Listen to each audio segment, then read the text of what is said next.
A potential tornado outbreak or severe weather outbreak is going to unfold tomorrow across portions of Missouri, Indiana, Illinois, and Kentucky. And if we go ahead and dive right into things on the day one outlook, the SPC actually has issued a day two moderate risk of severe weather. And honestly, I would not be surprised to see this moderate expanded a bit. And I'm not even ruling out maybe even a 60% high risk of damaging winds tomorrow. And I feel if they do that, we do only have a 10% hatch tornado risk in play now. But if they do that, we will probably get a small 15% hatch tornado risk. So watching that very closely. As you can tell here, we have our 45% hatched severe wind outlook. So going to have to keep a close eye on that. And then damaging hail. It's a bit on the lower side, but we still have to keep a close eye on it. Now, this is the CIPS CSU SPC comparison. And I like to pull this up because it is a computer generated and it has been pretty accurate here in the past. And it does want a very large 15% tornado risk. That will not happen right there. But this right here, we already do have our 45, or this is actually hail here. So it wants a 45% hail risk. I do think that is a bit aggressive and that will not happen.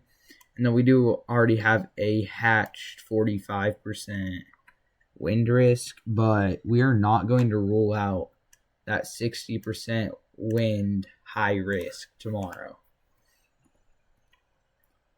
Moving on to the RAP model, I'd like to go over first.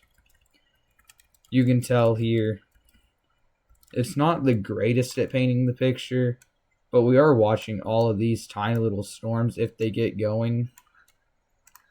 And one area I'd like to point out is Missouri. This area of Missouri, we are watching very closely, as if we get storms there, it is going to be dangerous. As you can tell, we are going to get our linear mode pushed through, so we're going to have to keep an eye on that. We may actually end up going live for that. So make sure to drop a like and subscribe and turn on notifications so you do get notified if and when we go live. If we go and look at that significant tornado parameter value tomorrow, it has been on the rise lately. I do think the peak time will be around 3 to 4 o'clock tomorrow afternoon across quite a large area. So make sure to have multiple ways to receive alerts. And if we go and look at surface-based CAPE here, you can tell it's not the most, but we still are watching very closely. So make sure, like I said, have multiple ways to receive alerts. If we go and look at the NAM model, it also does show this more linear storm mode push through. But this is the storm that we are watching back here in Missouri. Damaging wind threat, maybe even a tornado risk. Pushing forward a little, we do start to watch that right there become a linear storm risk as it pushes to the southeast. So I'm going to keep a close eye on this. And if I back this up to Missouri, surface-based CAPE, let's just say there's a lot of it back here in portions of Illinois, Indiana, along with Kentucky. If we go and look at the significant tornado parameter values, they're also on the rises. That is a very high STP value of 12.8. But like I said, it is going to be a large swath that we are watching for some strong to violent tornadoes. Now, moving on to the NAM NST model, we are going to have to look a bit at a wider view here. And as you can tell, we are watching these storms in Missouri here that do go up for the chance of a few tornadoes. And as they push through, we are going to get that redevelopment of a more linear mode. But I will say it does look like storm mode has become a lot more scattered than first anticipated. So we may actually see a more elevated tornado risk now coming out of this. So make sure to stay weather aware, like I said earlier, and I'm going to keep repeating it because you have got to stay weather aware if you're in these areas. And yet again, the significant tornado parameter values, they are going to be pretty high all the way across this area. So a very big area needs to be on high alert for some damaging winds, large hail, and a few strong tornadoes. Now, there is one thing I would like to point out, and this was next Monday, and it was looking to be our more significant day after tomorrow. But I will say we have backed down a little bit on the latest model runs, and the dew points don't look to be nearly as high. And along with that, our dry line does seem to be setting up more to the west now. I meant more to the east, pardon me. So we are going to watch that. So if we go and look at Sunday, as we do have a risk, you can tell our dry line setup is back here in western Oklahoma. We're watching storms to form along this dry line and push northeastward.